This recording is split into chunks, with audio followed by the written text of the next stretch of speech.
We are the last undefeated team in the NFL.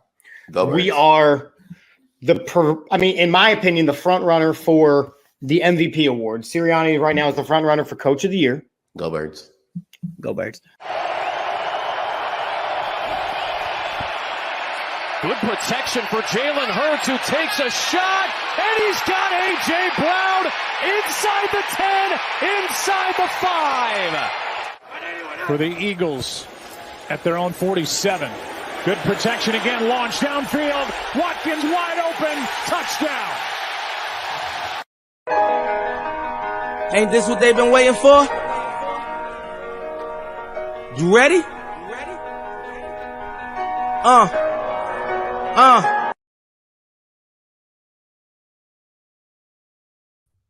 What up, everybody? It's episode 2 of season 2 of the Sports Wheelhouse. I'm Chip. I'm at Chip for the Birds and Umpire Stories, the shenaniganer supreme. And I'm joined, as always, by my partner in crime, JD at D2M Pods, Kegheads _TM, the obvious Wheat Slater. Dude, that was a great intro. Like, I really appreciate that. Like, I was kind of in the, I had kind of rough day at work, just kind of trying to get through the day, and that just made everything better, man. Well, that's because, I'm set up on my couch this fine evening. I'm going to be soothing and dulcet and speaking to you as one calmly does when discussing sports. Dude, we're not going to be calm tonight. Let's get it. Dude, I'm a minute and a half in. I'm already like, let's go. Let's get it, son. Let's go. Listen, if I'm going to pause Hogwarts Legacy to talk sports with you, you know I'm about to be real. Listen, I think we got a lot to get to. Like, I don't think we should make these people wait at all for any of this. So for those of you who have never watched a single episode of this, real simple, we got a wheel. We got a wheel. It's full of really good topics to discuss. We let the fates decide, and we spin the said wheel, and then we talk about the topics that are on there. So without further ado, let's get to the wheel. Start? Let the crap show begin. Let's go. All right. I'm hyped. Awesome, great first topic, honestly. Yeah. So we're talking NFL free agency. We are in official full swing. We have got players signing deals. We've got the franchise tagging beginning. We've got players not getting franchise tagged. We've got a smorgasbord of coaches and players getting ready to leave. Some of the numbers are starting to roll in. We had a huge deal today in the NFC South with Derek Carr signing a humongous I guess it'd be 6-figure deal with the New Orleans Saints, making Jameis Winston a soon-to-be cap casualty. Starting with just there, because that was one of those big pieces that had to fall. With Derek, what are your thoughts on the Derek Carr signing, and where are the pieces in the quarterback going to start to fall in NFL free agency now? Well, so already was a crap show. Like, it was already a crapshoot, and I think with the whole issue with Derek Carr getting released from the Raiders, we kind of knew that carousel was going to start, and it happens every year. Like, if you don't have your franchise guy, everybody's willing and dealing quarterbacks around like they're changing underwear. Like, I don't think Derek Carr moves the needle any closer for New Orleans. But at the same time, like, it's exciting for the offseason to see guys kind of move and kind of shake. So, to be real with you, Jameis Winston is basically, he's the new Kirk Cousins. He's gonna bounce around from place to place. He doesn't care. So I don't know. Carr isn't, like I said, he doesn't move the needle for me either way. But I think it is kind of cool to just see somebody be moved already. I think it does more than because, again, like you mentioned, we got to talk quarterbacks before you talk anything else. Right. And with him signing in New Orleans, the Jets are still looking for their quarterback. Right. The Commanders are looking for their quarterback. I know they said, that Sam Howell is going to start, but I don't think that the kid is ready. You've got question marks in San Francisco. You've got question marks in Carolina. You've got question marks with the Giants and whether or not Daniel Jones is worth $45 million. Update, he is not. you've got so many questions, and one of the biggest pieces was Derek Carr. So he's there now, and you've got all these other teams that are now starting to scramble and going, well, okay, well, we can move Jameis Winston here. Andy Dalton now basically gets run out of the league, unless they have him as a backup, but I don't think Andy Dalton thinks of himself as a backup. Right. You're still dealing with Carson Wentz and where he's potentially going to end up. Indianapolis does not have a quarterback. I mean, I think that a lot of pieces are about to start. On top of that, there is news coming out today that Derrick Henry is on the trade block. Yep. I saw a bunch of graphics earlier putting him in an Eagles jersey. I saw like 14. The money's got to be right. He's a huge high ticket item, and I think aren't they at the luxury tax already, or going to be Eagles, close? I don't know. Well, when you think about it, we're about to lose the Eagles are about to lose a ton of players to free agency, because we just can't sign them all, and we do have some people in place to fill those spots. But with the Eagles, we've got those 2 first-round draft picks, so that will kind of cushion some of that blow. But like I was saying before, like, the thing that I don't realize is that there's another piece that we're not talking about is that Dallas is not happy with Dak Prescott. And so that is another piece that could throw a wrench in this whole thing. Like, we don't know. Like, I expect draft night to be mayhem. Like, I just expect it. I expect there will be a lot of deals on the table. I think we get there. I think that Derrick Henry could go to to the Eagles with a trade of a first round, and he probably be worth it. But what do you do with like Sanders? Do you trade him in some type of trade with Sanders? His contract is up. He is a free agent. Right. But that's what I'm saying. But do you sign and trade him? Like, you know what I'm saying? Like, how like doing it in NBA, like we sign him real quick and then trade him right away, to kind of like alleviate that draft, that salary cap hit. Like, I'm assuming that that's what happens, just so you can alleviate that hit and then pick up somebody that you can use. But I know they said the Eagles have kind of come out and said and again, through their medias, which is what they do. They talk to their media personalities who leak things. I know the Eagles at this point are allegedly ready to move on past Miles Sanders, which again, he had a good season, but I understand it. It's tough to invest in a running back in this league unless they are of the dominant variety. And if you look at the rest of the running back class that are free agents, so you've got Miles Sanders, fine. Apparently Derrick Henry is someone who's available. Ezekiel Elliott is someone that's available. Saquon Barkley is someone that is available. Out of just those names, Miles Sanders is towards the bottom. He's higher than Ezekiel Elliott. Ezekiel Elliott is old, washed up trash can. He's washed. He's the bottom. He's been washed since they used and abused him at Ohio State. He came out of the draft washed. Yeah, I mean, and can we just call a spade a spade? Like, this is gearing up to be an exciting offseason, with the exception of your boy Russ Bus over there making all the moves. Oh, yeah. And we're going to talk about the Russ situation. Don't you worry. And my man and how he controls things.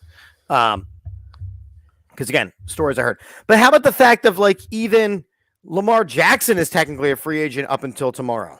Bro, like, it is, to me, there's not a more disrespected quarterback in the league. There's not a more disrespected. There's not. You're 100% right. He is a previous MVP. He was a Heisman. Like, dude just can't catch a break when people don't. But you know what? It's par for the course, because people treat Jalen Hurts very similar to they treat Lamar Jackson. No, he's just got to keep proving it, improving it. And then they keep moving the goalposts farther and farther away. So at some point, it's just going to be like, hey, I'm just me. I am who I am. And I think Lamar Jackson is there. I am who I am. If you guys want to, either you're going to put a ring on it, like that girl that you've been dating for 5 years. Mm-hmm. And, you know, she's eventually going to get mad. And she's like, you put a ring on it or I'm out. He's like, hey, you put a ring on me or pay me or I'm out. Well, and Ozzie Newsome came flat out today and said, if we don't get the deal done, we will be franchise tagging him. Like point blank period, we're going to franchise tag him. But if I'm Lamar Jackson, I'm not playing on the tag. I will hold out. But But what I don't understand is the franchise tag is basically to not put all the chips on the table for the player, right? It's to kind of even the playing field. Like, hey, we've already invested this time.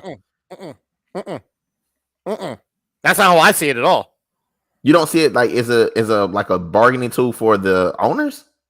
It's for the owners. It's 100% for the owners because the players want that long-term deal. And if anything, we saw it with what was the cat from it happened with Dak. Seattle. No, the cat from Seattle, the defensive player who played on the franchise tag, got absolutely hurt and was gone. He's like, this is why I shouldn't have done it. Okay, was it Jamal Adams? It might have been Jamal Adams. It might have been Jamal Adams, but check this out, Joe. We have a really good a really good thing, very similar, but with Dak Prescott. Dak Prescott ends up using his in his favor because Dallas Cowboys don't want to look like this bad franchise. Because the guy playing on the franchise tag, he tears his ankle up, breaks his ankle or something, doesn't he? And then they decide to sign him even though he's hurt. Because they were saving face because he was playing, even though he was injured already, because he was playing on the franchise tag to try to get his money. So there's a double-edged sword to this thing. Yes, it's a tool to be used, but like if you hold out, you're not hurting anybody but yourself because then you still they can franchise tag you again the next year. Right. But again, with Lamar Jackson, there's really only 4 things that can happen. They agree on a long-term deal, and he wants Deshaun Watson money. Fully guaranteed Deshaun Watson money. The Ravens aren't going to do that for a guy who hasn't played a full season in the last 2 seasons at 26 years old because his style of play puts him at a disadvantage. He's always going to get hurt because he's putting his body on the line. And he doesn't have the weapons around him like Jalen Hurts does either. Right, but we thought that they did. They went out and they traded Hollywood Brown. So, like, that should have let us know right then, like, they don't believe that Lamar Jackson can get it done. Like, they went out and got rid of his weapon. It's like when Deshaun Watson lost the Andre Hopkins. Yeah. Like, it's like, what are you doing? Like, you're trading away the guys that I have for weapons, and then you want me to be successful as a quarterback. It's not going to happen. Like, I can't do it to myself. So, they're not going to agree on a long-term deal before the 4 o'clock deadline tomorrow. They're going to franchise tag him, so he could just play on the franchise tag and then walk after the season. He could refuse to play and sit games out, which I see as a likelihood. Or he gets tagged and then traded. I see it as a likelihood because, again, the way that Lamar Jackson plays the game, he is more likely to get hurt if he takes that bet on himself. Right. That's why he wants the fully guaranteed money. I don't blame him. I don't blame him either. That's the thing. But I don't think that the franchise, for a player like him, I don't think a player like Kirk Cousins, the franchise tag worked great because he was going to put his stats up and then he was going to sign that bigger deal with the Vikings like he did. You know, He's Mr. Millionaire. That's what he has always done. He's always been just good enough, padding the stats. AKA Hamburglar. Correct.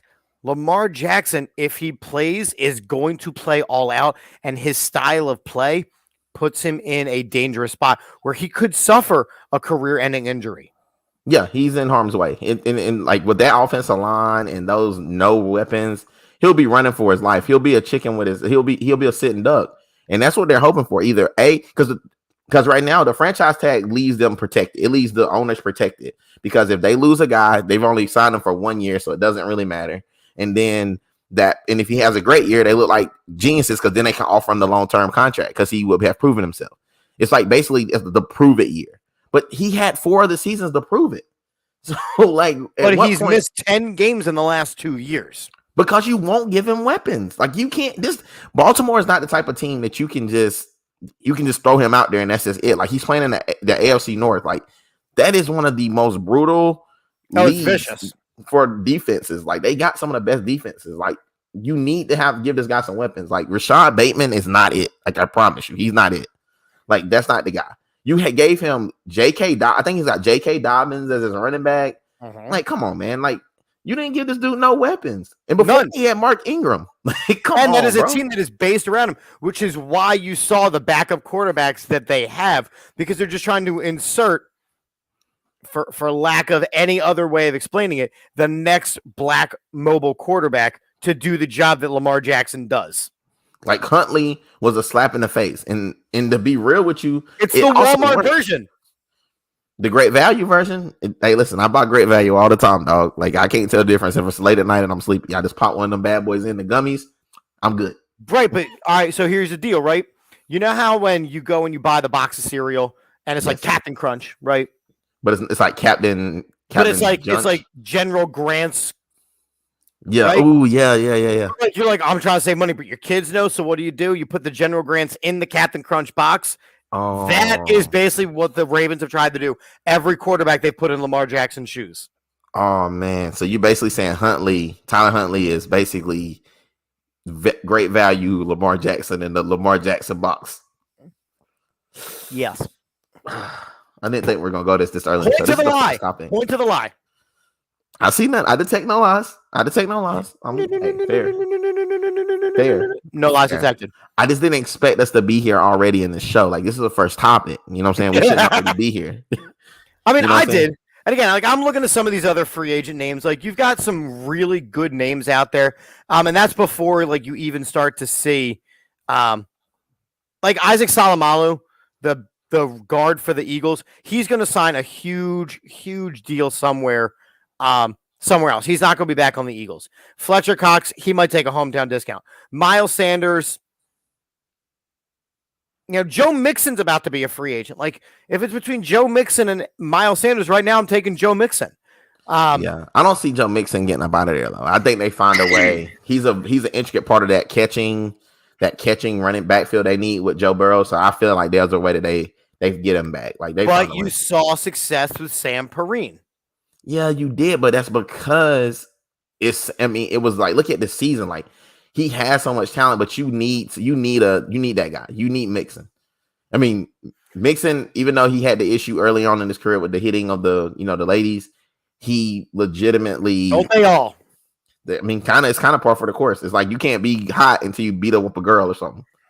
Like Kareem Hunt, with my man Cheetah, like the dude from Kareem Hunt, they've come flat out and said that they want to move Deshaun Watson and the Browns to a more pass-heavy offense, which means a guy like Kareem Hunt is going to have to go. So he was already on the trade block most of the year last year.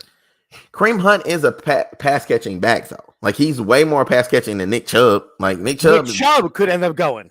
Yeah, Nick Chubb could definitely end up going. But I don't think you get rid of Nick Chubb because the dude is Derrick Henry-ish. So you can't get rid of him. I just think the thing that we've seen the last couple seasons, which is basically the Madden franchise style of exchanging of franchises and players. Right. That's what you're starting to see in real life. And it's crazy. It's Madden. It's definitely Madden-esque. But let's hit this button. Let's hit this wheel. All right.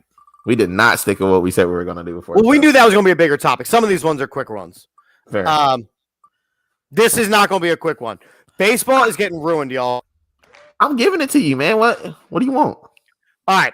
So we got to talk about this pitch clock because we know that baseball is going through an epidemic of people not being interested, right? And they're talking about the fact of like, oh, well, it's not exciting to watch. And they try the pitch clock in the minor leagues and you trimmed off all these times. Again, I am a baseball umpire. So I see this from a very different perspective. As a fan, I understand picking up the pace. Like, you don't need to adjust your gloves between every pitch. You don't need to call a timeout every pitch. They've shown videos where, like, before the pitch clock, how many times dude can do an inside the park home run before a pitch was thrown. And it was like 3 times around the bases. Like, I get it. You are already in spring training seeing games being decided because an umpire has to enforce the rule. Right? If the batter's not looking at 14 seconds, that's an automatic strike. If the pitcher's not delivering before 0, that's an automatic ball. The one game ended on a 3-2 count with the bases loaded. Yep, I saw that. And 2 outs because the umpire pointed to the watch. Listen, every time we change major rules in major sports, there is a bit of an acclimation period. True. They will get used to it. Just like at some point, people were mad about the 3-point line of basketball. Like, somebody was probably outraged. Like, hell, what do you mean? I'm playing good defense. This guy stepped out and then he just hit a longer shot. He just got an extra point for that. Like, but because that takes more skill. That takes more skill to do it. And it has revolutionized the game. It does not take more skill to throw the pitch quicker. Listen, I'm going to say this, and I don't want to hurt your feelings because I know how you feel about baseball. I promise you that the average baseball watcher is thankful for this pitch clock, and it's going to help with the marketing of this because it's not going to take forever. Like, for example, I'm more amped to watch a softball game than I am to watch a baseball game because the game is quicker. True. So we need to speed the game up if you want to keep America's favorite pastime, favorite pastime. And I get that. I do. But we already have an officiating pandemic in this country. Now, it's not just the majors. It's the majors, the minors, and college are all using this. High school is not using this rule, at least in the state of Pennsylvania. But I can as an umpire, when one pitch is about to happen, right? I'm behind the plate, right? I got to make sure that the runner has returned to the base. I got to make sure that the pitcher has towed the rubber. I got to make sure that he's got the ball in his hand. I got to make sure that his hands are broken. I got to make sure that the batter's got both feet in the box. I got to make sure that the catcher isn't going to get hit by the bat on the follow through. I got to make sure that all the players are where they're supposed to be. I got to make sure where all the coaches are supposed to be. Then I notice the pitcher take the signal. He's got to take the signal from the rubber. He's got to make sure that his feet are parallel if they are from the stretch and not parallel if he's from the windup. So I got to see where his foot position are. I got to check for a balk. I got to check for interference. I got to check for obstruction. The pitcher comes set. I got to make sure that he pauses and then he delivers the pitch. That is every single pitch. And you're telling me I'm supposed to also check a clock? I'm not saying that you got to check a clock, but what I'm saying is that if you want this to not take all night, then this needs to speed up, because if not, like, it was painful watching the World Series. Like, I'm not a baseball watcher, and it was painful because those games took so long. Guys, like 4 hours long. Yeah, it was ridiculous. Guys like fixing his glove. He changed his sock. He took a drink of his drink. He ran over to the dugout to find out what the signal was from his coach. Like, there's just too much time. He played another walk-up song because he walked back and he had to come back up to to hit the ball. Like, it's just too much, man. Like, make the game faster. People like fast. Like, that's why people love the NBA. And I get that. And I don't disagree with speeding up the game. I think that is necessary. I think, like, for me, my own baseball anxiety of seeing the giant clock is terrifying. Knowing that balking, the pitcher has to come to a complete stop. Right. If the pitcher doesn't come, so now am I allowing him to quick pitch so that he doesn't violate the pitch clock, or am I allowing the balk? Like, it's not that it's going to fix the game. It's going to change the game, and that's what scares me. And it should change the game, but everything, like I said, there's an acclimation period. I think we're going to be having this conversation next year after everybody gets used to it, and we'll love it because everything will be speeded up. These guys are professionals. Baseball is a cerebral sport, right? There's a thinking component. So they've got the new shift rules. Why? Because we want to protect the hitter. Have they already found the loophole in spring training? Yes, they have. Yes. You know, they made the bases bigger. That's a safety thing. I'm all for that. I think that the pitch clock, I think it shaved an average of 14 minutes off of a game in the minors. Dude, that's a major for the minors? Yeah, it means the hot dog races have to be quicker. It means that if you're going to get, Chicky and Pete's fries at Citizens Bank Park, you might miss the 5th and 6th inning now rather than just the 5th. Hey, listen, it is what it is. Like, I think everybody's happy about that, and I think everybody gets used to it. I think all things getting better is better for us as a people. Because that was brutal watching the World Series, and I had a dog in the fight. But that's always postseason baseball. They got to start those games sooner. I mean, for sure, those are problematic. Like I said, I don't necessarily know if the pitch clock is what they want it to be, because you're going to have problems with, once again, people saying, oh, there's problem with umpiring. No, we're enforcing the rules that we are that are in place.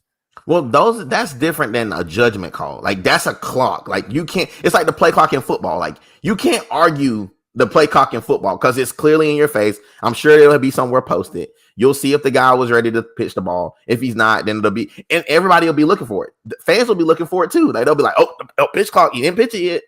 Violation. Like, it's going to make it, those type of things that are visible for others to see, they don't cause as big as a ruckus as something that's a judgment call. Like, probably get you more mean like stuff. when on like the play clock for football, when they don't snap it and we're like, 0-0. Now you stop it. So, like, listen, okay. So my thing is, and that's my thing about the play clock in football is, like, if you're willing to take your time out to stop you from getting this penalty, then I'm all for it. You've used something to stop it from happening, but we all know it's coming. You know what I'm saying? Either you're going to use the timeout or you're going to take this penalty. Like, you know what I'm saying? Like, we know that the the paying the penalty is losing the timeout.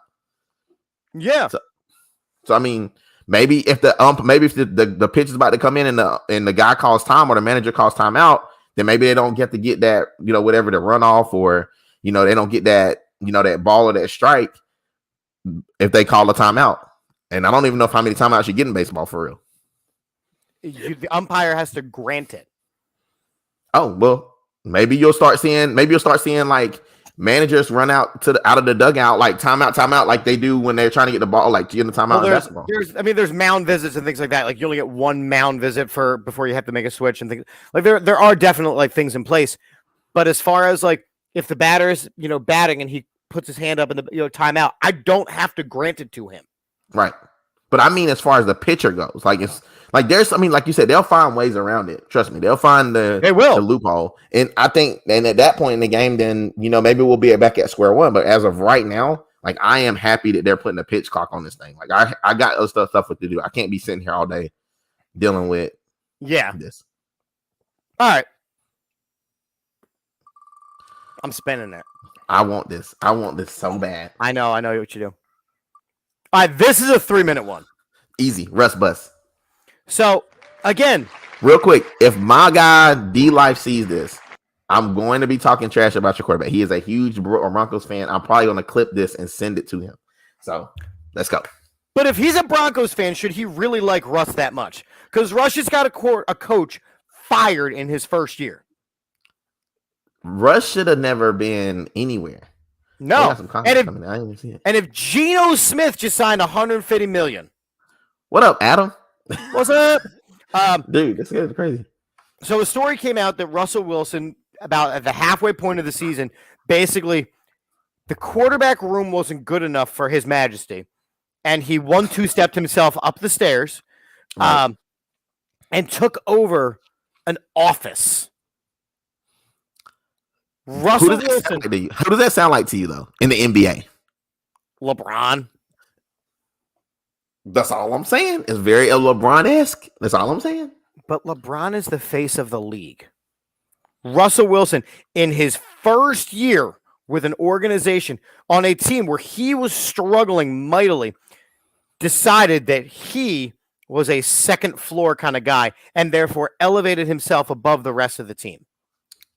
Listen. If you don't believe it, nobody else is gonna believe it. So you gotta somebody gotta pull for yourself, baby. I don't like it, but I'm just saying it is what it is. It is what it is, but it just kind of ties to the ego thing. And look, we knew that Sean Payton was going to coach somewhere in the NFL this season. We knew it.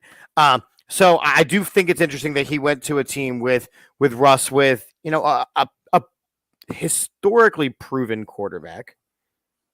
He had Drew Brees before. He turned Drew Brees was always great. At that short quarterback. So that's also a big piece of this. Short quarterback, mobile quarterback, arm injuries and how to play through those. Listen, all I'm saying is we're mad about Russ, but Mr. Sierra might be on to something. But is he Sierra's missed? Is that what can we call him that? I mean, Sierra missed a lot of throws this season. I like how you get that one and you glossed right over and he took his one. He 1-2-stepped himself upstairs. You missed that one when I dropped it. No, I heard it. I just didn't want to. My wife calls him Mr. Sierra and it kills me. This Mr. Sierra, like, what are y'all mad about? Like, he is Mr. Sierra. Like, I don't think of Russell Wilson as a football player. I think of him as being Russell. I feel like he's the guy that's better than Future. He's a figurehead. So real quick, hot take reaction. If he struggles this season with Sean Payton, do the Broncos move on away from Russ next offseason? I think he's an expensive paperweight at that point. So I think you got to just ride it out.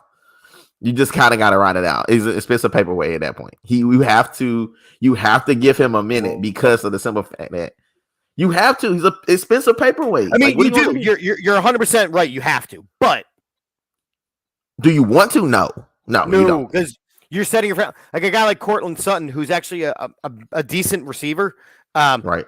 Is trying to get out of Denver right now.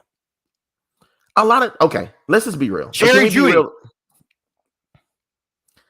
I'm gonna keep it a whole bean. You know how I get like when I get like this. nobody wants to be a part of a bad team. So if you're part of a bad team in a one particular year, everybody wants out of a bad team. Like, but if they rattle off, they win their division, they rattle off a couple wins in the playoffs. Winning fixes everything. Like, let's just be honest. Fixes everything. Winning fixes everything. Like, they could be beating each other's ass in the back in the like the locker room, and nobody will care as long as they're winning. Jordan literally choked somebody. I mean, I think if you ask, was Geno Smith the one who got the broken jaw? I thought he got a puncher long. Was that him? No, that was somebody else. Who in the Jets locker room got the broken jaw? A couple of years ago. I don't keep up with the Jets. Neither do the Jets. The only person I know that plays for the Jets likes moms a lot. Like, he's a lot. Like, that kid loves moms more than anybody else's mom. Like, he loves everybody else's mom except for his own mom. And everybody else loves his mom because apparently she's a good looking lady. Yeah, but remember, the Jets won both offensive and defensive rookie of the year.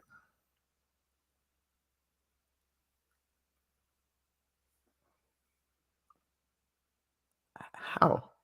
Well, they have Sauce Gardner on defense. Oh, Sauce. I forgot they got Saucy. Yeah, they got Saucy. And then I want to say Mims, maybe? Hold on. Jets offensive. I can't remember the kid's name. The year was Garrett Wilson. Oh, the receiver. Yeah. He was a monster from Ohio State. Yeah. Well, yeah, considering the fact that he had no one throwing him the damn. I mean, you had Joe Flacco at one point throwing you the ball. Joe Flacco wasn't even good when Joe Flacco was good. So, nah.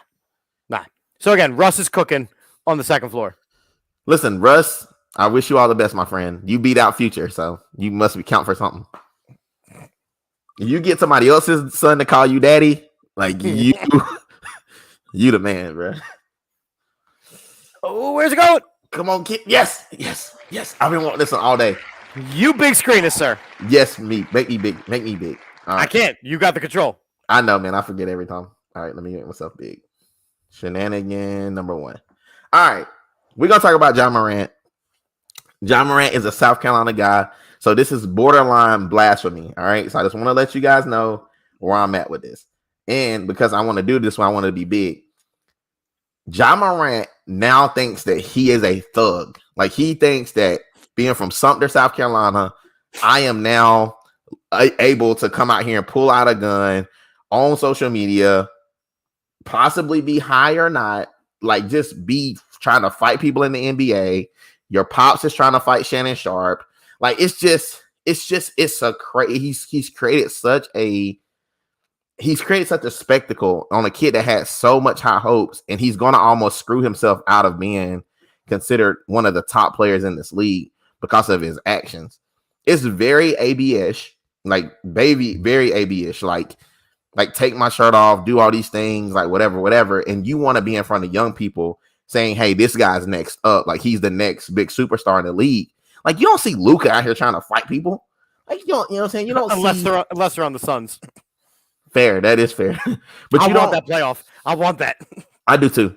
And we'll get to that too. But I just feel like with John Morant being who he is in the league, supposed to be next one up, supposed to be the next coming of Allen Iverson. Like, AI wasn't out here fighting folks. You know what I'm saying? Like, he wasn't out there putting himself out there in that light. Like, yeah, he might have missed practice.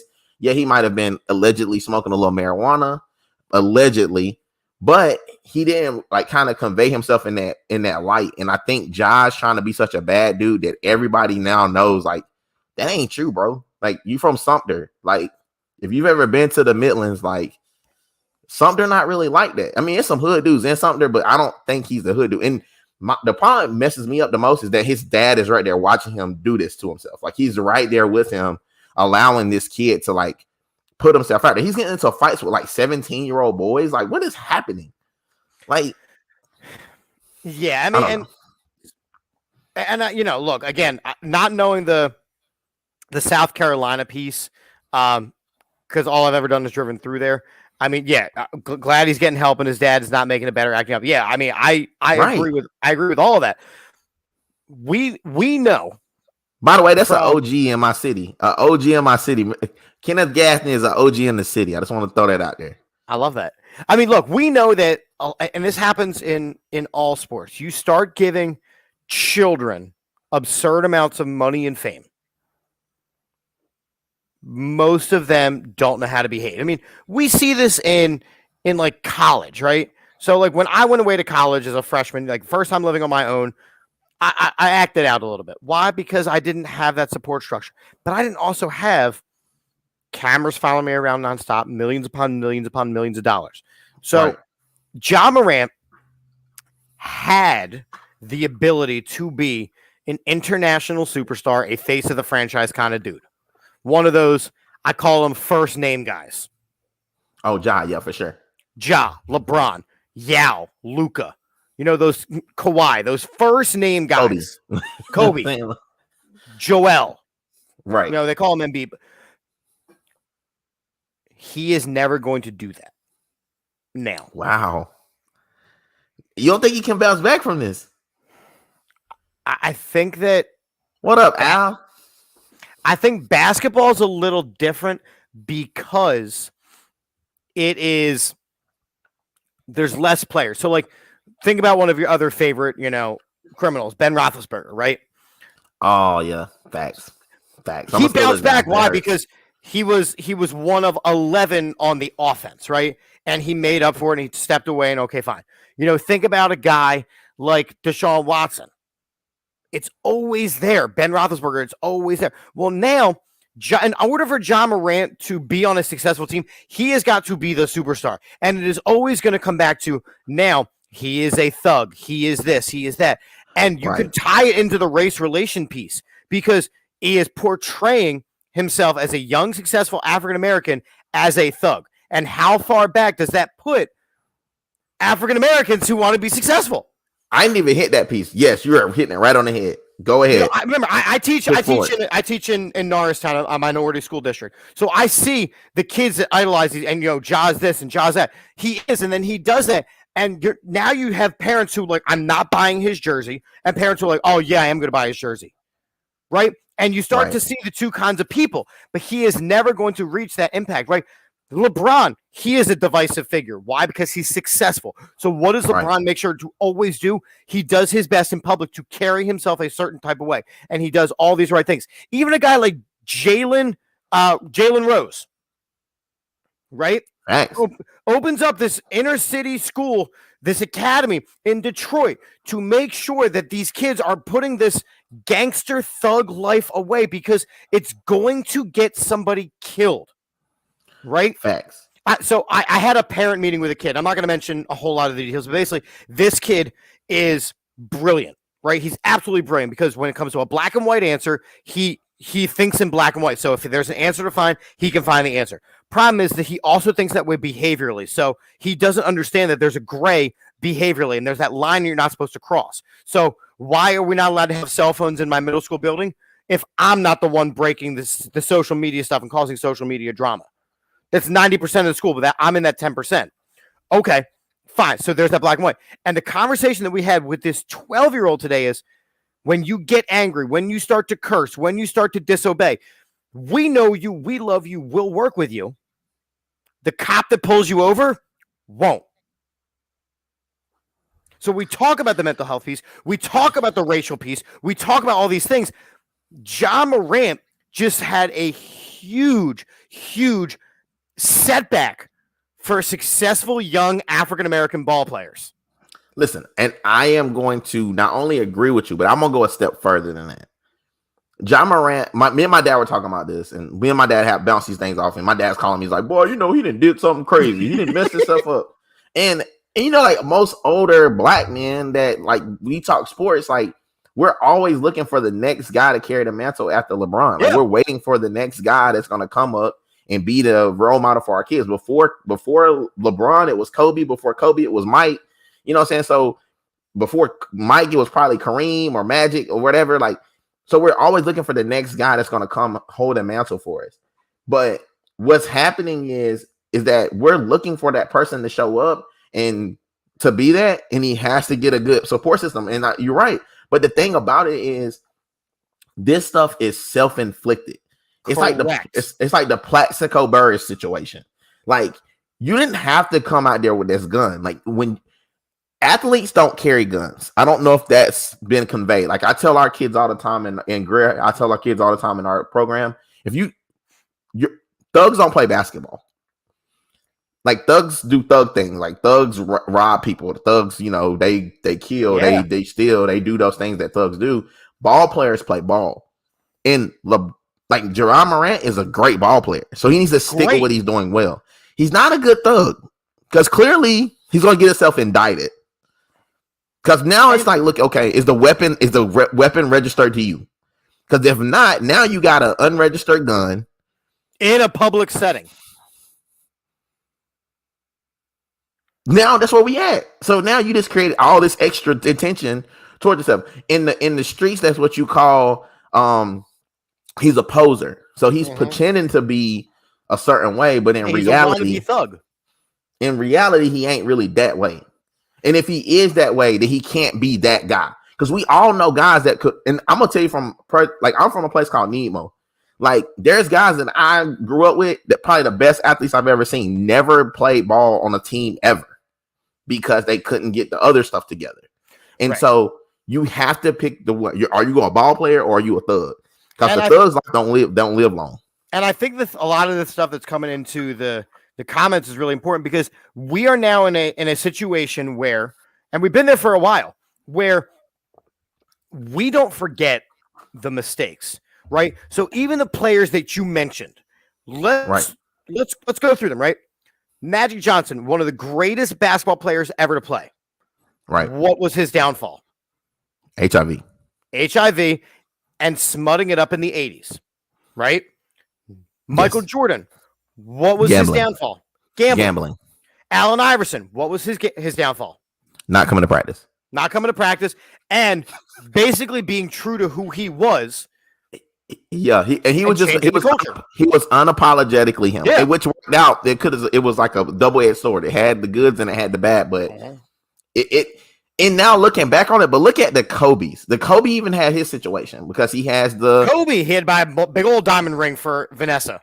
Yeah, that whole situation happened with that, and then now looking at then the culmination comes is where you got LeBron, who hasn't done anything really publicly to mess himself up. I mean, he's made some comments here and there, but anybody make comments after 20 years of being somewhere. And you're also, when you are a face of a multi-billion-dollar industry, you're allowed to have an opinion, right?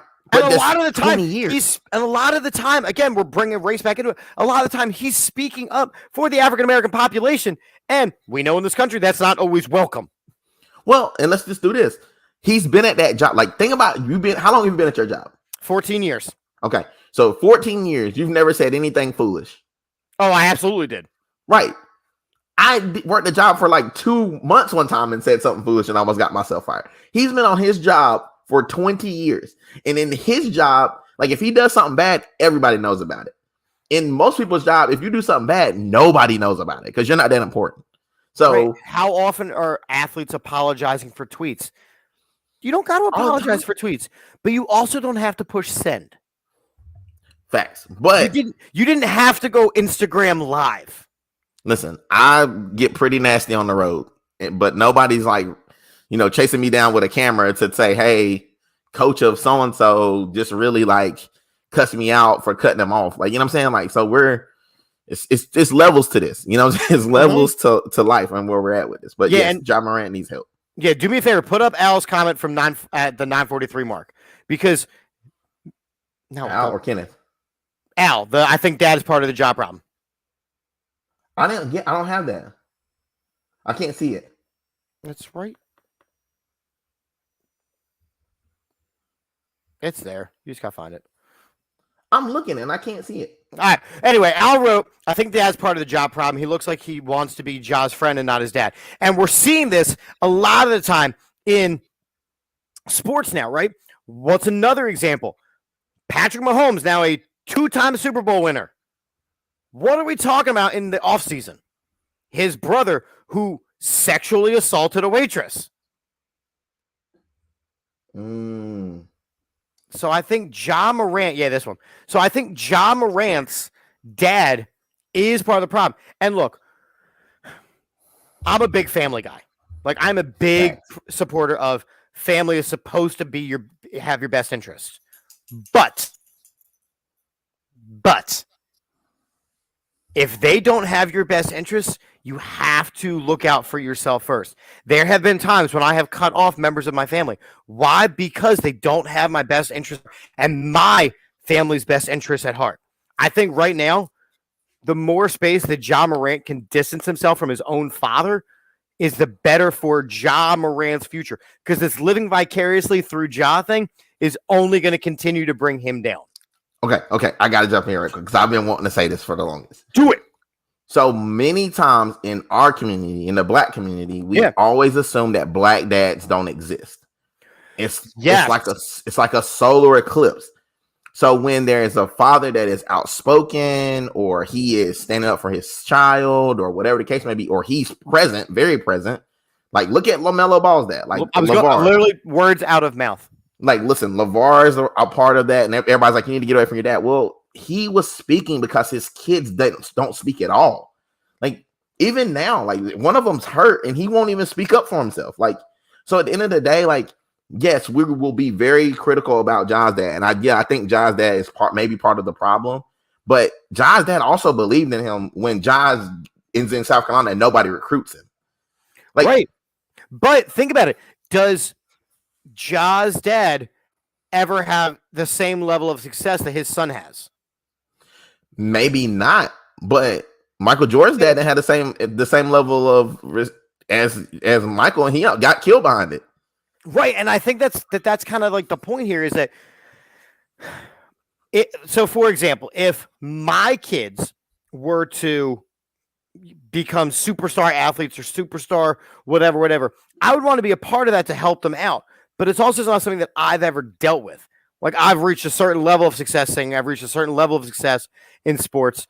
But again, I would hope to guide them through it. But if it's a situation that nobody has been through, that's where the problem starts to begin.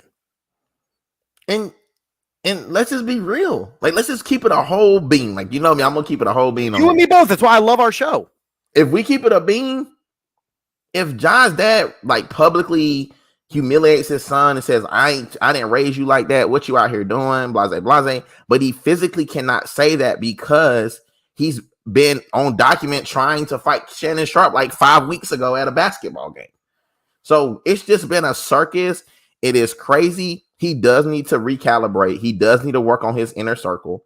Mm-hmm. Yes, he is a talented athlete, but we see talented athletes leave the game to recalibrate and get their mental health together. He says Ja has a $200 million extension, starts next season. He has a new shoe coming out in April. He's supposed to come out. Another endorsement is that he can lose at the drop of a dime if he's not careful. Plus, the NBA suspension may be coming. Ow, that's all. Like it is. The NBA suspension is coming. Yeah, he's already got the 2-game. I don't know if it was a suspension, but hey, you got to stay away from the team for 2 games, and now it's the indefinite. Depending on what happens with the investigation, because look, the NBA knows everything that goes on. They got security guards around the team. They got personalized security guards. Right. They're feeding information back to Adam Silver. I think that depending on what comes out of this situation, if it's more severe than we already know, you may not see him again this season. You may not, and that's true. You may not see him anymore this season, but I don't think it's that big. I don't think it's that. I like the kid. I don't think, you know what I'm saying? It's not like he's in a gang. It's not like he's out here YSLing everybody. But like, you know what I'm saying? Like, he's not a part of like a RICO charge. But at the same time, like at the end of the day, like that is that part of that culture where, hey, I'm the big boss. I'll carry guns. I'll do these things. And our kids are saying that. So we're kind of like all kind of on edge. Like we don't, especially in Philly, like where we were in Philly, like guns and drugs are killing the city. Like they're killing them. And that is right. What is, and that is what you don't want to portray in front of these kids is that, hey, we got a superstar who's making millions of dollars, but yet he wants to be a thug. You should want to be a thug too. Like, no, that's not what we're saying. We're saying you should not want to be a thug because John's on some BS. Yeah, agreed. So again, I hope the kid gets some help. But it was a big story that broke. I don't see this thing on here that we had talking about. It's the Super Shenan. Oh. Okay. I'm not wasting my time on this. This can be quick because I'm going to ask you flat out. Mr. Steeler fan. No. Is Antonio Brown a Hall of Famer? I'm going to tell you like I tell people all the time. I'm from a little town called Greer High School. A little town called Greer, and I'm part of Greer High School. And we have this Hall of Fame. And one of the rules is if you can't be in trouble within the last 5 years to be inducted into the Hall of Fame. We've also seen this in baseball where you have to be without trouble, or if you have done something to smear your name, then no, you can't go in the Hall of Fame. Like we can't. It's like if Jag does something crazy, no, you can't go in the Hall of Fame. Like we have to start treating bad behavior as a way to disqualify people. Unfortunately, your behavior matters. Like you taking your shirt off. Does it? But does it? It does, because of the simple fact that like he's still talking and making negative comments about the GOAT. Actively talking about his wife. No, he is not a Hall of Famer, dude. Like, what are y'all talking about? So this is where the conversation comes up, because you look at some of the players in the NBA Hall of Fame. You look at some of the players in the NFL Hall of Fame. You got some straight up pieces of garbage in there, because one of the characteristics is not behavior. It's you look at the body of work. Now, Pete Rose, gambling, broke the law. They banned him. Now gambling is legal. And okay. But so you're telling me like a guy like Calvin Ridley, say that he goes absolutely off for the rest of his career, should not be in the Hall of Fame. I don't know. Maybe not. Maybe Cameron, because he did it early in his career. Like this happened at the tail end of AB. That's the last thing we remember. Because, so think about early on, then he gets absolutely demolished and definitely has CTE. No question. Has traumatic brain injuries, which altered his way of doing things. And that's what I was going to bring up. So, right. Almost 1,000 career receptions, 12,000 career receiving yards, 83 touchdowns receiving, almost 3,000 return yards. He is a Super Bowl champion, 4-time first-team All-Pro, second-team All-Pro, 7-time Pro Bowler, 2010 All-Decade team. Look at my face. As a Steelers fan, I am telling you, we cannot have this conversation that we just had about John Morant and how we portray to, kids and put him in the Hall of Fame. Unfortunately, your behavior matters. I don't give a shit. I don't care how mad people get. Like you have to be held accountable for your actions. Unfortunately, you just do. Like we held Allen Iverson at such a high esteem back in those days, and we said bad things about Allen Iverson. He really didn't do anything but miss practice. And that was one time. The gun stuff and the tax stuff. Not the gun stuff, but the tax stuff. The tax stuff, whatever. One of the people that was the president has tax stuff. Like he was an actual president. So what are we doing? What I'm talking about is bad behavior with kids. Like he took his jersey off. He's talking about teammates. He's forcing his way out of places, lying so he can get out of contracts. Like, come on, man. Like, so let me ask you this. Should there be because the NFLPA will never agree to it, but should there be an opt-out for morality and ethics in contracts? Yes, because you have to. It's okay. So for example, like when you go to get a job, like me and you, we are in real world stuff. If we go get a job, our background's going to come up. And there's also people that where your ethics, they're going to get character witnesses to find out if you're a good person or not. And then normally if you're not a good person, you don't get the job. Well, the Hall of Fame is very similar to that.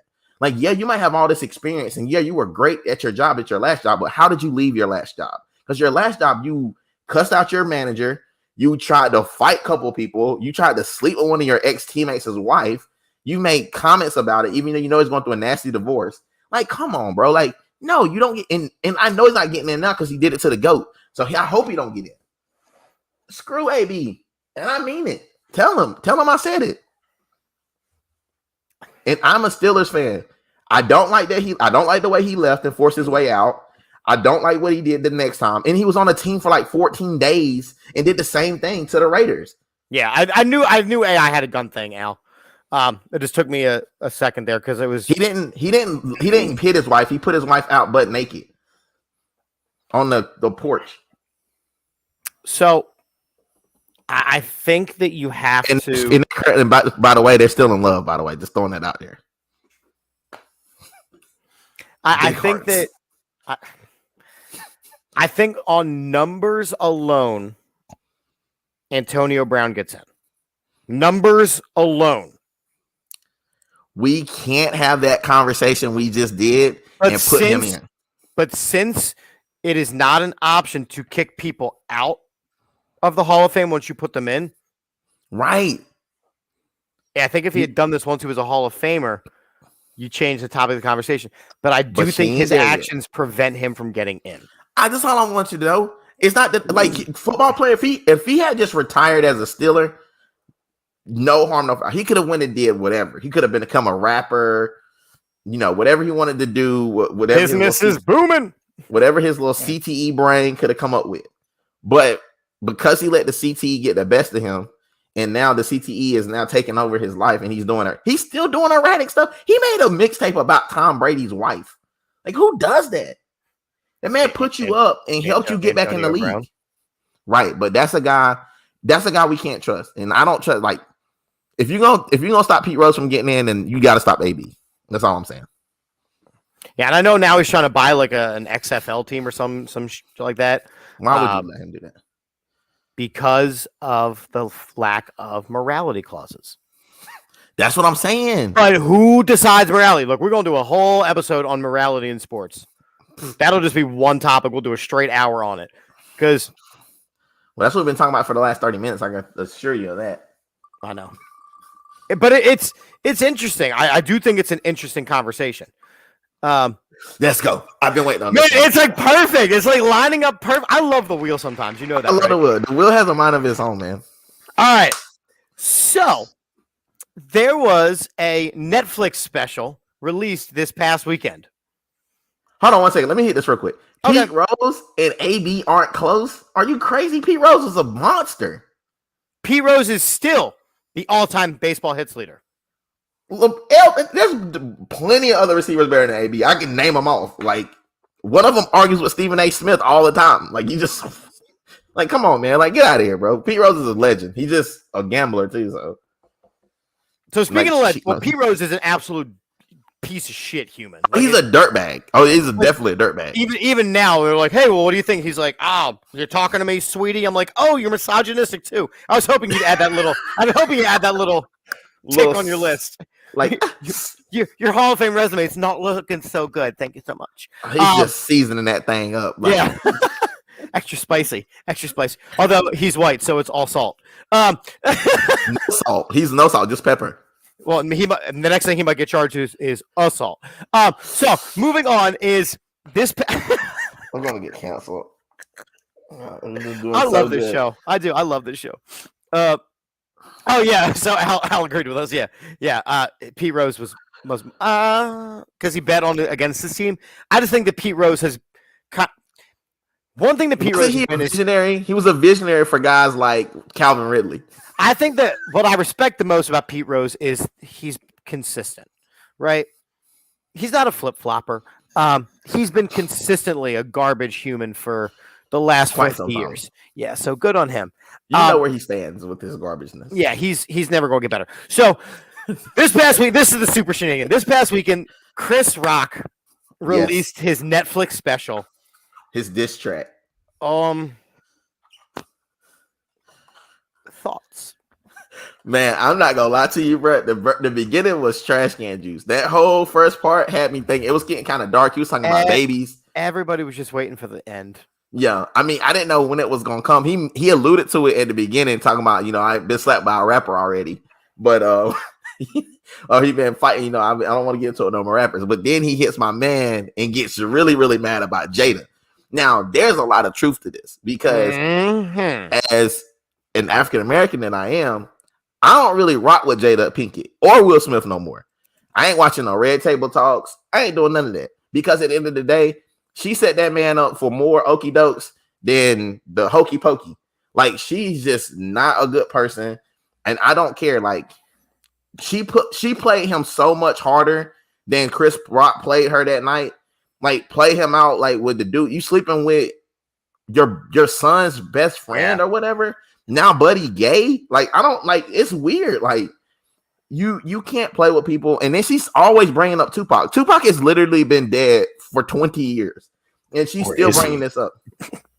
Maybe she's going to see him instead of August now. All I'm saying is you can't continue to do these things to Will Smith. And then the second that somebody does something to you and play you out, then you want him to get retribution for you of some sort. Like, get out of here. Jada Pinkett is a clown. She is a weird lady, 100%. And just to be real with you, whatever came from that Netflix special, it was well deserved. Like, I think Chris Rock took the high road until it was time to get this check because everybody wanted to hear from him, and he gave us something to talk about. And I think that, you know, we talk a lot about things like she got his drawers better. She buried her drawers in his backyard. He can't leave. I think that we try to talk a lot, especially in today's climate, about forgiveness, and the idea of someone has wronged you. How can we forgive? And we do it at the middle school level. We spend a lot of time talking about restorative practices and trying, you know, you were wronged and who did you wrong and how can we fix it and move forward? Right. That's on such a small scale. You know, Chris Rock is a comedian. It's what he does. It's what he's made his career of. He's had show after show about it. You know, the idea of dissing somebody is normal. Now, we always say that, you know, you don't know what someone's going through, so you don't necessarily want to say those thoughts all the time, right? Chris Rock did. You look back at the tape. Will Smith laughed. Jada gave him a look. Will Smith knew he had to do something. He then effectively climbed the stairs and ended his career. He slapped the piss out of that man. Like, he did. And he even like said, like, Will Smith is a substantially large man compared Chris Rock to said it flat out. Like, he played Muhammad Ali. I played Pookie in like New Jack City. Like, come on, bro. Like, Chip, you're not lying. All I'm saying is, at the end of the day, if you're gonna like, and this is a part that I want men to understand. If you're with a woman who is going to play you out like that and put you in a position where you have to do that, that could have been a conversation after the Oscars or whatever. Like, and if you wanted to catch the fade that bad, you could have. Y'all professionals. Y'all could have lined up. Y'all could have said, hey, we're going to fight on HBO. Rocky and Apollo Creed handled it right after hours boxing match. Just the two of them, and they solved it. The thing about it is we got to stop making, as a black people, we got to stop putting ourselves on Front Street. Like, we'll do that in front of people who are judging us already and already saying that we're not worthy to be on the platform. You know what I'm saying? You went at him on TV, that's what Kevin is saying. You went at him on TV, and you expected him to do and have a reaction. Now, if Chris Rock has that reaction, is he wrong or is he protecting himself? Then we have to have a whole nother situation. But now, wait, and okay, so let's play alternate reality here. Say that Chris Rock does physically respond. Then you have a fight at the Oscars, a historically white event. Historically white. The fact that what's white about it? We're still making a big deal when black guys and black women win awards at the Oscars. And that's one of the reasons that you got mad, because he didn't win the award to begin with. But you send him up there to fight this man or smack him or do whatever. You wanted him to. My thing was, did Jada say, hey, go slap the taste out of his ass? No. Nope. But he thought he was defending her honor. But you also been married long enough. You know a look.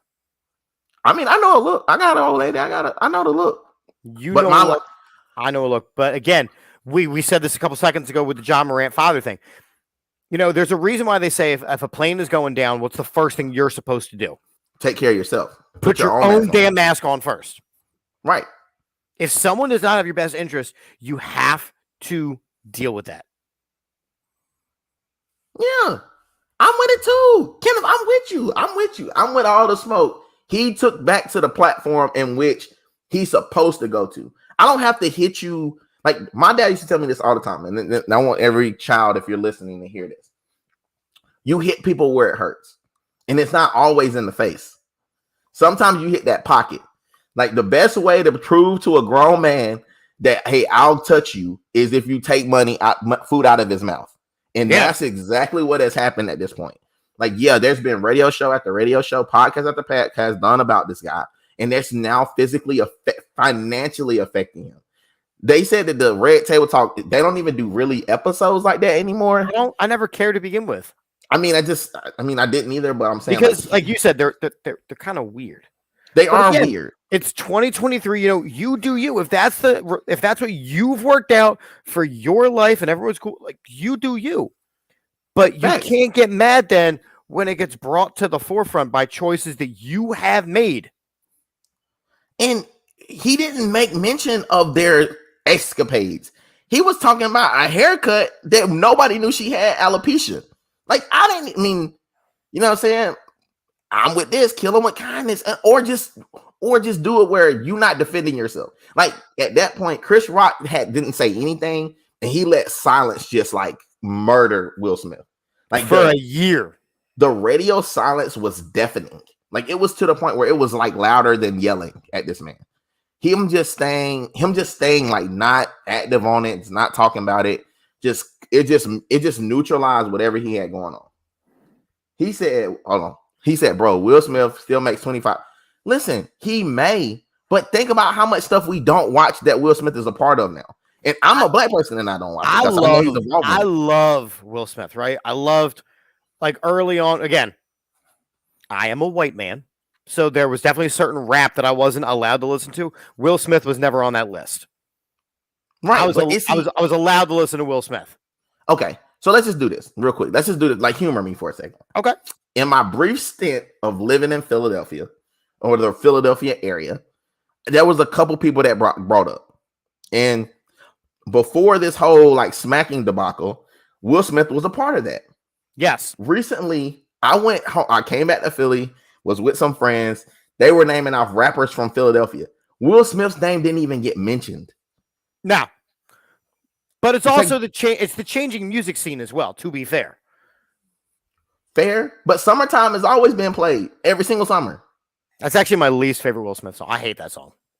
I mean, that's fair enough. But what I'm saying is there's a couple songs that you're gonna like Big Willie, like Getting Jiggy With It, like you know what I'm saying? Like all these like Getting Jiggy With It, Miami. And let's just throw this out there because I've been wanting to talk about this too.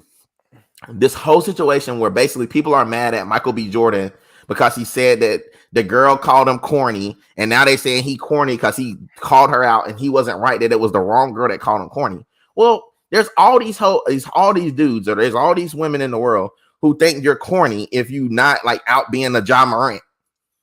Like you corny if you're not being a Ja Morant. So if you're a normal black dude and like going to work every day and like taking care of your business and your responsibilities, you corny.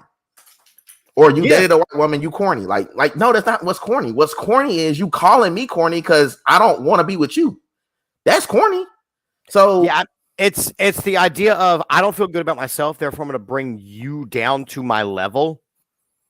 And people allowing that to happen. And look, it's tough because we do have social media and everybody's got an opinion, everybody's got an account, and people think that they have a megaphone attached to their accounts and people want to hear what you. They don't. You have to detox from this social media culture. You have to. And just to throw this out there, Joe Budden was the one who called him corny, which Joe Budden is the biggest cornball possible, getting in the fights with women, like legitimate fist fights. Like he's been arrested multiple times. I can't even believe they put a microphone in front of this dude anymore. His dude is known for pump it up. Like that is his biggest hit to date. Pump it up. Like I don't take anything that he says seriously. Like, and unfortunately, because everybody has a microphone just like us, everybody can get plays and views and notoriety for doing absolutely nothing and not really having a way to even be held accountable.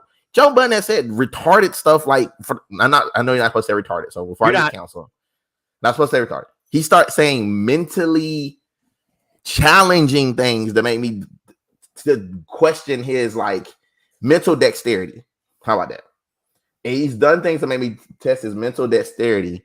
And I'm at the point now where, like, I don't care what Joe Budden has to say. I don't think Michael B. Jordan is corny. I think that Michael B. Jordan got caught out of character. I think he was upset by what was said. He probably should have done more research about what he should say or pulled her to the side. The same way that we're telling Will Smith he should have pulled old Chris Rock to the side. Like, we got to stop doing this stuff in front of people. Like, you don't have to have these conversations in front of people. Praise in public, reprimand in private. We need less Don Kings in the world, because those are the people. Like, I see, again, I teach middle school. I have been around middle school drama for 14 years, plus the 3 that I was in middle school. So for almost 2 decades, I've been around middle school drama. Middle schoolers are so likely to,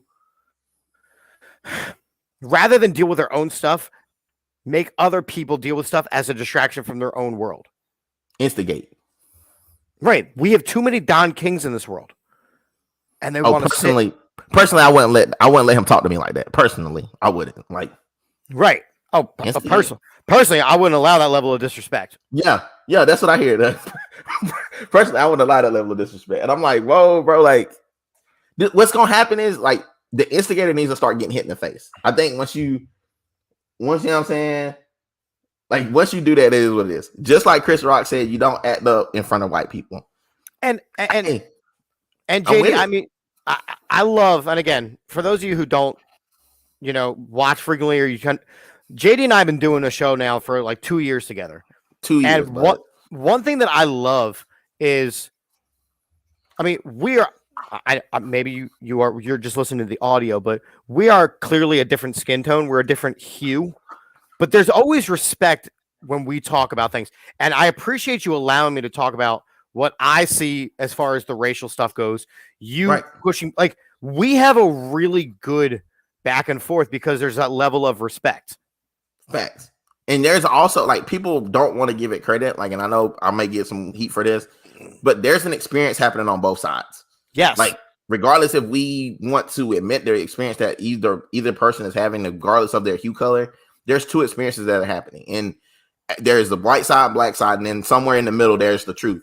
Just like a lie. Like, somewhere in the middle, we're going to have to meet somewhere. We have to find out what we can agree on. And that's what we got to move forward with. And that's got to be the building block. But if not, we're always going to argue because we come from different walks of life. But the road's exactly the same. It's just paved differently. Yeah. So again, I just, we're talking about, we've talked a lot actually tonight, as I'm thinking back, about things that have happened in African-American culture recently that have hurt African-American growth. Facts. Set us back. Like, Matt set us way back. Like, I thought it was, and I thought I was tripping. Like, I'm sitting there watching this with my wife, and I'm like, yo, like, this is, like, I can't even believe that I'm having this conversation with some kid, like my high school boys, about John Morant. We were just talking about next year we're going to play in a John Morant's because we're a Nike school. Like, oh, we're going to all get the John Morant's. And now I'm thinking, like, do I even want to put my boys in this? You don't.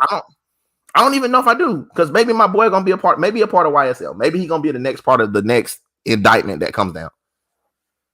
You know what I'm saying? But again, it comes, especially you and me, it comes from a place of respect. It comes from a place of understand. Like, look, I understand, and I didn't when the conversation was really starting, like, many years ago, with the idea of what white privilege is. It exists. It's real.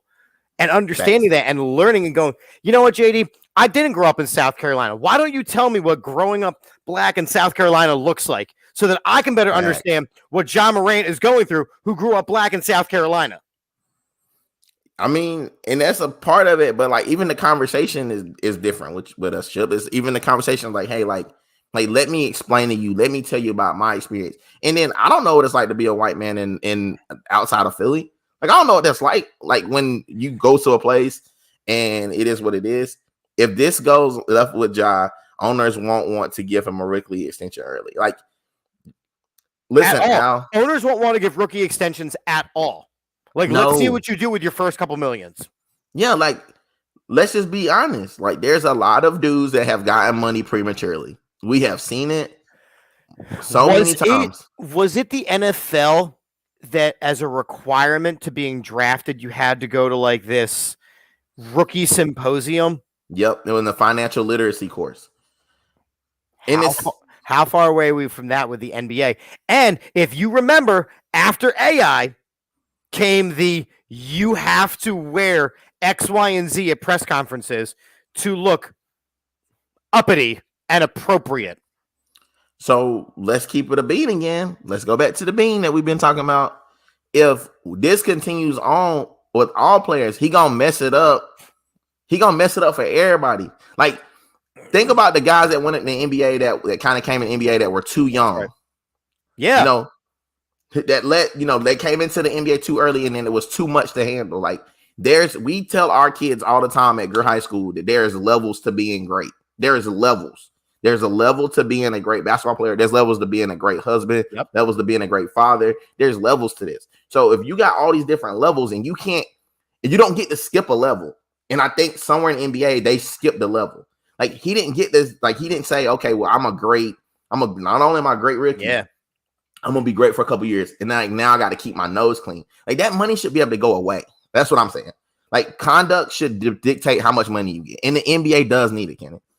It does. And Herm Edwards should run it. And all well, Herm Edwards runs the NFL. NFL. I think you put Magic Johnson over the one in the NBA. And again, you just bring in the idea of race behind it. The NFL is a predominantly black sport. So they have this rookie symposium, morality, and business conference. The NBA need one. The NBA needs one. Why? Because it's a predominantly black sport that has all these things. There's no talk about this for Major League Baseball. There's no talk about this for hockey. There's no talk about this for Major League Soccer. Why? Because you're dealing with whites and Europeans. I'm all ears, brother. I'm with you. And I think that even more part to that is, like, a lot of these people don't have financial literacy to begin with, because they have so a lot of people haven't come from anything. Like, a majority of the people that are drafted are from inner cities and who have used the NBA to get out of a situation. And so now with NIL deals, it's actually happening in college. Exactly. Think about it now. You're an 18-year-old kid. You're at a college. Let's say it's Miami or wherever. You're out in a crazy town. You got money. Your mama was just on Section 8. And you rode public transportation until like 3 weeks ago. Now you got a Rolls Royce or a Lamborghini or whatever. You ain't eating ramen. You eating at, Roof Chris or Benihana's or whatever. Like, that lifestyle is completely different. Like, and we need to start taking that then they come with this entourage, because then these leeches start coming. Oh, yeah. And the leeches are there. Oh, you remember when you were in 5th grade and I was your AAU coach and, I taught you how to shoot with your left hand and you do that move all the time. Like, these kids are getting leeches in them so quickly now, especially with the AAU now and the circuit. Like, it's crazy. Like, I don't envy these kids right now. No. Because you don't know who to trust.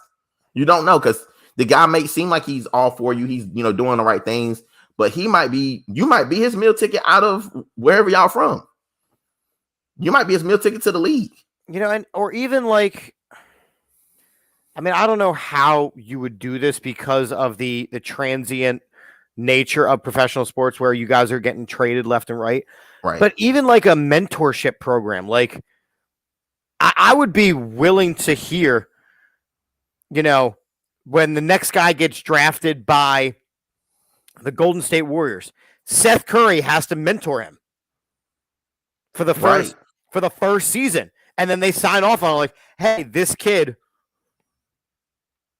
at least got the lessons. And I don't know how you do that. I don't know.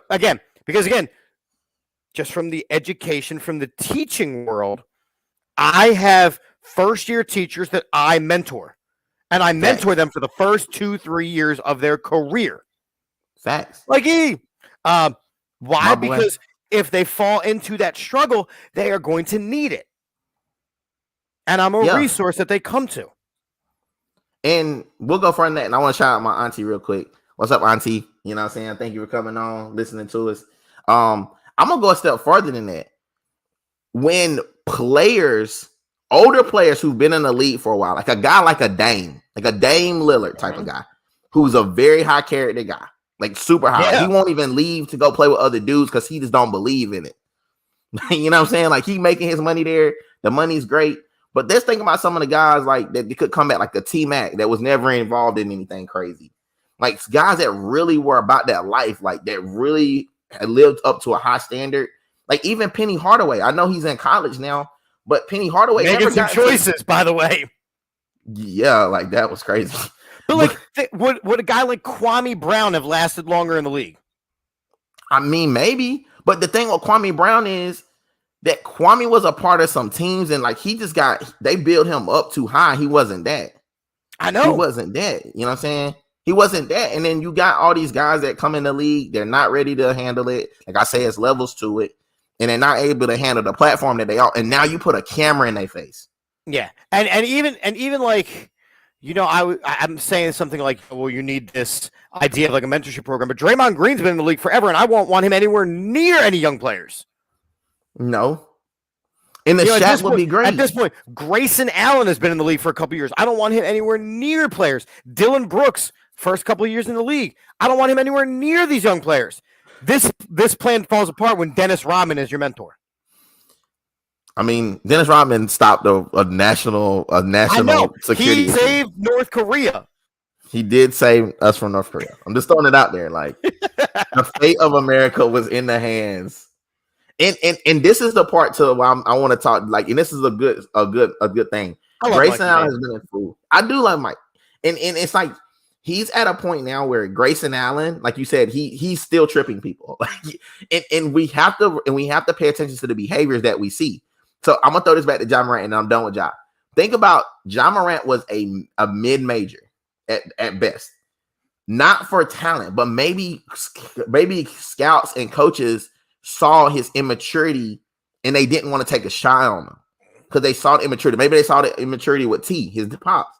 Because like you do home visits when you go to college. When I was getting recruited, you do home visits. Like they meet your family. They want to know, hey, like what's your grandma like? Like they want to know like how close are you to your mom? Like those are all things that. How about the fact that Deion Sanders is getting all this flack because he said he wants his quarterback to come from a 2-parent household? Listen, I ain't mad about it. Structure and stability is your quarterback. And a lot of 2-parent homes have structure and stability. It may not all because like and we talk about this sometimes. It's like now the 2-parent home doesn't necessarily mean both parents are there at the same time. Right. Because everybody's got to work. Like, you know, we are part of marriages and we both work. Like both of our spouses work. We have a calendar on our fridge for a reason. Yeah, like it's a balancing act to do this thing, this whole life thing. And you know what I'm saying? It is what it is. And he said, Al would never, whatever they borrow. I have a friend that's an agent. Yeah. Oh, because Al's saying, like, how much you have to pay back the agents. Yeah. I mean, like, I get it. I mean, it's just, there's so much with these kids. You know, you think about Henry Ruggs, right? Sad story. Sad story because this is a kid who played at basically a professional school. Yes. For college. Yes. But before like NIL deals and all that stuff. And he gets given literally the keys to the palace. And with that first paycheck, he goes way over the line. In a place that not just his career. Not just his career. His life is ruined. And that's a piece of it, Chip. And that's just like a part of it. Like, we're expecting children to make adult decisions with no guidance. Yep. And this is you're doing this in Sin City. We talked about this before. You're doing this in a place that tells you, hey, listen, like he's in Las Vegas. They're telling you, hey, live, like throw your what happens in Vegas stays in Vegas unless it's called on social media or you kill a guy. Yeah, or like, you know, your inhibitions don't matter. It's Vegas, bro. It's Vegas, baby. Like, get drunk, drive. Yeah, you're okay to drive. Like, whatever. Like, no. Like, somebody people have your best interests at heart. No, they do not, man. And it's so hard. And especially because we deal with young people every day. Like, I'm a coach, you're a coach, I'm a teacher too, you're a teacher too. It's like you're seeing this stuff at a high level and a high clip, and the people that we're putting in front of them and saying like, hey, follow, like lead him, like be led by him. Also, is a guy that's showing a gun on social media. Yeah. Has a DUI, kills a guy. You know what I'm saying? Like, So beats his wife. You know what I'm saying? Like, come on, man. Like, yeah, I mean, it's definitely something. Listen, I actually don't even want to go back to the wheel. I mean, I think that the wheel's done. I think that we have hit so much tonight. The comments, oh my God, comments that have rolled in tonight, the conversation that we have been able to have with you wonderful, wonderful people. This is why JD and I are just two dudes. Just dudes who talk about sports. We talk about the bigger picture. We let the fate decide. The wheel aligned perfectly tonight. Like, JD, we've been doing this 2 years. I don't think the wheel ever aligned like that. Yeah. Like you said, it's pretty wonderful. You better be wonderful in a couple weeks when these brackets come out. That's what you better get wonderful for. You know what I'm saying? Yeah, we'll have to have him on for the bracket stuff because I have not followed college basketball at all, other than the dude from Alabama who, again, South Carolina, not making a great choice. He did not make a great choice, but they found out he didn't do it. I think he's from South Carolina too. But how quickly did they drag him? Oh, you get drugged quick. It's easier to ask for permission. I mean, ask for forgiveness than permission. So we're gonna drag you first and then tell you we're sorry. But think about it. Like me, the very casual college basketball fan. That's the one thing I know about the dude from Alabama. I don't even know the guy's name. I just know that he was accused of vehicular homicide. Yeah, it was crazy. Or how quickly do we talk about with the NFL draft? Right, Mel Kiper comes out and goes, "This guy's got what is it? Character issues," and then they plummet down the draft board. Facts. All I'm saying is, end of the day, words matter. Yes, it does. And guys, again, to kind of piggyback off of Chip, man, like the comments, Al, Aunt Sandra, Mikey, Kenneth, the whole time with us. I got some more for y'all missing. I know Adam at the beginning. Yep. Adam at the beginning, like I can't go through all these comments. It's like 40 or 50 comments I got to get through. You guys are amazing. Like, this is why we do it. It's not like we don't get paid any crazy amounts of money or any money at all. But that's shout out for any sponsors. If you want to come in, like, we're down for it. But like we don't do this for that. Like, we do it for the conversation, the general conversation, having, you know, real talks, real conversations. Like, we're real dudes. Like, we're clearly different hues. But we don't always have the same views, but we kind of meet somewhere in the middle, and that's just what we do. Yeah. So, you got anything else? I don't got it. I mean, I'm glad I told you, man, it was the couch. It was the setting of the. You did say that. You did say you was I coming said in on before we went on there, I'm like, man, I'm gonna bring it tonight. I'm gonna be nice and calm, and then that lasted a minute and a half, and it wasn't. I think because the wheel put us it set us up for the wheel lined up tonight. It did line up. It kind of gave us like the blueprint, and we just kind of ran with it. But I'm happy the way it went. It all worked out. If you guys are looking for us, man, you can find me at D2N Pods on Twitter or at KegEggs_TM. And it's D2 Pods, D2N Pods LLC, because I own it.